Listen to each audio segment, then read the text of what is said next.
আসসালামু আলাইকুম, কেমন আছেন সবাই? আশা করছি সবাই খুব ভালো আছেন। আমি আর দুষ্টু বাচ্চাটাও আলহামদুলিল্লাহ ভালো আছি। বারান্দায় আসলাম ঘুম ভেঙে।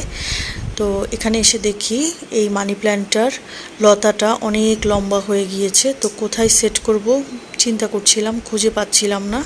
এটা আসলে গ্রিলে দিলেই ভালো হতো, কিন্তু এটার যে ঝুলানোর যেই ফিতাটা থাকে ওটা হচ্ছে হারিয়ে গেছে বা ভেঙে ফেলেছি, কোনো একটা কিছু হয়েছে। এরপরে হচ্ছে এটাকে নিচেই এভাবে দিয়েছি, কিন্তু লতানোটা একদম পুরো মেঝেতে পড়ছিল। এরপরে যাই হোক চিন্তা ভাবনা করে ঠিক করতে পারিনি। দুষ্টুটাকে হচ্ছে সে বলল যে তার ক্ষুধা লেগেছে, তো নাস্তা নিয়ে বসলাম। আজকে হচ্ছে আমার জন্য ডিম সেদ্ধ করেছি আর তার জন্য হচ্ছে ডিম পোস্ট, সে তো ডিম পোস্টই খায়। এরপর হঠাৎ করে বললো যে মাম্মা আমার না একটু ভেজিটেবল আছে, সেটা দিয়ে আমাকে দাও। তো আমি বললাম যে আচ্ছা ঠিক আছে, তো সেটাও দিলাম তাকে।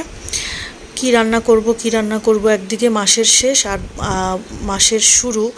এটা যখন হয় তখন হচ্ছে সব কিছু একটু কম কম থাকে, তখন দেখা যায় যে মাথায় আসে না সহজেই চট করে যে কি রান্না করব বা কি দিয়ে কিসের সাথে কোন সবজিটা দিয়ে কোন মাছটা দিয়ে রান্না করব। তো যাই হোক রুই মাছ ছিল, সেটাকেই হচ্ছে ভাবলাম আজকে একটু ভুনা করব।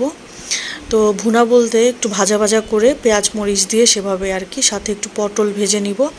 আর এখানে দুটো বেগুন এনেছিলাম সেদিন, একটা বেগুনের অর্ধেক বেশি পচা পড়েছে, মানে পোক ধরেছে, আমি খেয়াল করতে পারিনি, ফট করে আমাকে লোকটা ঢুকিয়ে দিয়েছিল ব্যাগে। তো যাই হোক সেটা যতটুকু ভালো ছিল সেটাকে হচ্ছে একটু হালকা লবণ দিয়ে নিয়েছি। আমি এটাকে হচ্ছে ভেজে ভর্তা করব। রুই মাছ আর পটলটা ভেজে নিয়েছি, সাথে হচ্ছে একটু অল্প তেলে বেগুনটাও দিয়ে দিলাম। পাশে হচ্ছে আবার আমি বেগুনের জন্য শুকনো মরিচও টেলে নিয়েছি। আর ইদানিং একটা জিনিস আমি টের পাচ্ছি, পেঁয়াজ আমি দেখলাম যে সেদ্ধ কম হয়, মানে ক্যাচক্যাচ কচকচ করে। খাওয়ার পরেও দেখা যায় যে পর্যাপ্ত পরিমাণে রান্নার পরেও দেখা যায় যে কেমন জানি পেঁয়াজটা মুখে লাগে। অন্য সময় তো পেঁয়াজটা গলে যায়। আর আমি রান্না করছি আর দুষ্টু সাবারটা আমাকে গিয়ে বললো মাম্মাম আমাকে কি একটু আজকে আইসক্রিম খাওয়াবে, আমাকে আজকে আইসক্রিম কিনে দিও সন্ধ্যায়। তো আমি বললাম যে বাসায় তো আইসক্রিম আছে, তুমি সেটা খাও। পরে বললো যে আচ্ছা ঠিক আছে, কিন্তু আইসক্রিমটা দেখা মাত্রই সে পুরোটা, মানে অর্ধেক আইসক্রিম ছিল সে পুরোটাই আজকে সে সাবার করে ফেলেছে, এত দুষ্টু। আমি বললাম যে আর একদিন পরে তোমার পরীক্ষা, তো তুমি এখন এই আইসক্রিমটা খাওয়া তোমার ঠিক হবে না। কে শুনে কার কথা, সে খেয়েই নিল। এরপরে যাই হোক আমার মাছ ভাজাও হয়ে গেল, বেগুনটাও আমি ভর্তা করে ফেললাম, সন্ধ্যায় একটু চা খেয়ে নিলাম। আর সাথে হচ্ছে দুষ্টু সাভারটার জন্য এই বিস্কিটটা এনেছিলাম, কিন্তু এখন তার মাই খেয়ে নিচ্ছে সব, সে তো আর খেতে পারছে না, সে খাচ্ছেও না।